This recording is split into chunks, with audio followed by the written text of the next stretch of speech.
ಇನ್ನು ವೀರೇಂದ್ರ ಹೆಗ್ಗಡೆಯವರೇ ಎಸ್ಐಟಿ ತನಿಖೆಯನ್ನು ಸ್ವಾಗತಿಸಿದ್ದಾರೆ ಅಂತ ವಿಧಾನಸೌಧದಲ್ಲಿ ಶಾಸಕ ಬೇಲೂರು ಗೋಪಾಲಕೃಷ್ಣ ಹೇಳಿಕೆ ಕೊಟ್ಟಿದ್ದಾರೆ. ಈ ವಿಚಾರದಲ್ಲಿ ಬಿಜೆಪಿಯವರು ರಾಜಕೀಯ ಮಾಡ್ತಿದ್ದಾರೆ. ಯಾವುದೇ ಕ್ಷೇತ್ರ ಇರಲಿ ಸರ್ಕಾರ ಕೈ ಹಾಕಬಾರದು, ಕಾಂಗ್ರೆಸ್ನವರೇ ಮಾಡ್ತಿದ್ದಾರೆ ಎನ್ನುವಂತಹ ಪ್ರಚಾರವನ್ನ ಬಿಜೆಪಿಯವರು ಮಾಡ್ತಿದ್ದಾರೆ. ಹಿಂದುತ್ವದ ಮೇಲೆ ಹೋಗಬೇಕು ಅಂತ ಅವರು ಪ್ಲಾನ್ ಮಾಡಿದ್ದಾರೆ. ಕಲ್ಲಡ್ಕ ಪ್ರಭಾಕರ್ ಭಟ್ ಇದ್ದಾರೆ, ಅವರು ಚರ್ಚೆ ಮಾಡ್ತಿಲ್ಲ. ಕೇವಲ ಅಶೋಕ್, ವಿಜೇಂದ್ರ, ಸಿಟಿ ರವಿ ಮಾತಾಡ್ತಿದ್ದಾರೆ.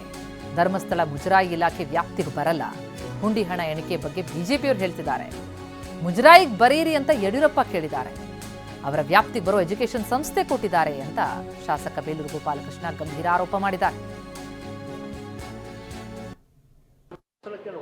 ಧರ್ಮಸ್ಥಳಕ್ಕೆ ಹೋಗ್ಬೇಕು, ನಾವು ಹೋಗ್ತೀವಿ, ಹೋಗಲ್ಲ ಅಂತೆಲ್ಲ. ಸ್ವಲ್ಪ ಮಳೆ ಜಾಸ್ತಿ ಆಗಿದೆ, ಕಮ್ಮಿ ಆದ್ಮೇಲೆ ನಾವು ಸಹ ಧರ್ಮಸ್ಥಳಕ್ಕೆ ಹೋಗಿ ವೀರೇಂದ್ರ ಹೆಗ್ಗಡೆಯವರಿಗೆ ನಾವು ನಿಮ್ಮ ಜೊತೆಗಿದ್ದೀವಿ ಅಂತ ಹೇಳಿ ಅವ್ರಿಗೆ ಧೈರ್ಯ ಕೊಡುವಂತ ಕೆಲಸ ನಾವು ಮಾಡ್ತೀವಿ.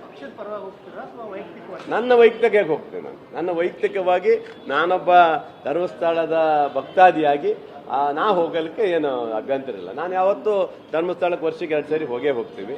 ಅದರಲ್ಲಿ ಈ ಸರಿ ಒಂದು ಸ್ವಲ್ಪ ವಿಶೇಷವಾಗಿ ಹೋಗೋಣ ಅಂತ ಇದ್ದೀವಿ. ಅವೆಲ್ಲ ನೋಡಿ ಅವೆಲ್ಲ ಸುಮ್ಮ ಡ್ರಾಮಾ, ಅವೆಲ್ಲ ಸುಮ್ಮನೆ ರಾಜಕೀಯ ಬಿಂಬಿಸೋಕ್ಕೋಸ್ಕರ, ತಮ್ಮ ಒಂದು ರಾಜಕೀಯ ಚಟುವಟಿಕೆಗೋಸ್ಕರ ಇವೆಲ್ಲವನ್ನು ಮಾಡುವಂಥ ಕೆಲಸ ಬಿಜೆಪಿಯವ್ರು ಮಾಡ್ತಾರೆ. ಇದು ಬೇಕಿತ್ತಾ? ಇವೆಲ್ಲ ಯಾಕೆ ಮಾಡಬೇಕು? ಈಗ SIT ಸ್ವಾಗತ ಮಾಡಿದಿರಿ ಅಲ್ವಾ, ಎಲ್ಲವನ್ನೂ ಮಾಡಿ ಈಗ ವೀರೇಂದ್ರ ಹೆಗ್ಗಡೆಯವರೇ ಹೇಳ್ಯಾರ SITಯಿಂದ ಸ್ವಾಗತ ಮಾಡಿದ್ವಿ ಅಂತ ಹೇಳಿದ ಮೇಲೆ ಇವ್ರದ್ದೇನು ಕತೆ ಏನು? ಯಾರೋ ದುಷ್ಟಶಕ್ತಿಗಳು ಮಾಡಿದ್ನ ನಮ್ಮ ಸರ್ಕಾರ ಮೇಲೆ ಹಾಕ್ಲಿಕ್ಕೆ ಇವ್ರಿಗೆ ಯೋಗ್ಯತೆನೇ ಇಲ್ಲ. ಇವರಿಗೆ ಯಾವ್ದು ಯೋಗ್ಯತೆ ಇಲ್ಲ. ಧರ್ಮಸ್ಥಳ ಸುಮಾರು ಹಳೆಯ ಇವತ್ತಿನದಲ್ಲ, ಅದು ಸುಮಾರು 800 ವರ್ಷಗಳ ಹಿಂದಿನಿಂದ ಬಂದಿರುವಂಥ ಒಂದು ಕ್ಷೇತ್ರ. ಧಾರ್ಮಿಕ ಕ್ಷೇತ್ರವನ್ನು ಯಾರು ಅದನ್ನು ಅಭಿವೃದ್ಧಿ ಪಡಿಸಿಕೊಂಡು ಬಂದಿದ್ದಾರೆ, ಅವರ ಒಂದು ಸ್ವಂತ ಇದರಲ್ಲಿ ಇವತ್ತು ಕಾರ್ಯಕ್ರಮವನ್ನು ಮಾಡ್ಕೊಂಡು ಬಂದಿದ್ದಾರೆ.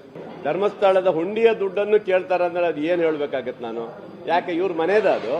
ಭಕ್ತಾದಿಗಳು ಕ್ಷೇತ್ರ ಕೊಟ್ಟಿದ್ದಾರೆ, ಕ್ಷೇತ್ರದ ಅವ್ರು ಏನು ಮಾಡ್ಬೇಕು ಅವ್ರು ಮಾಡ್ಕೊಳ್ತಾರೆ, ಅವ್ರಿಗೆ ಬಿಟ್ಟಿದ್ದದು.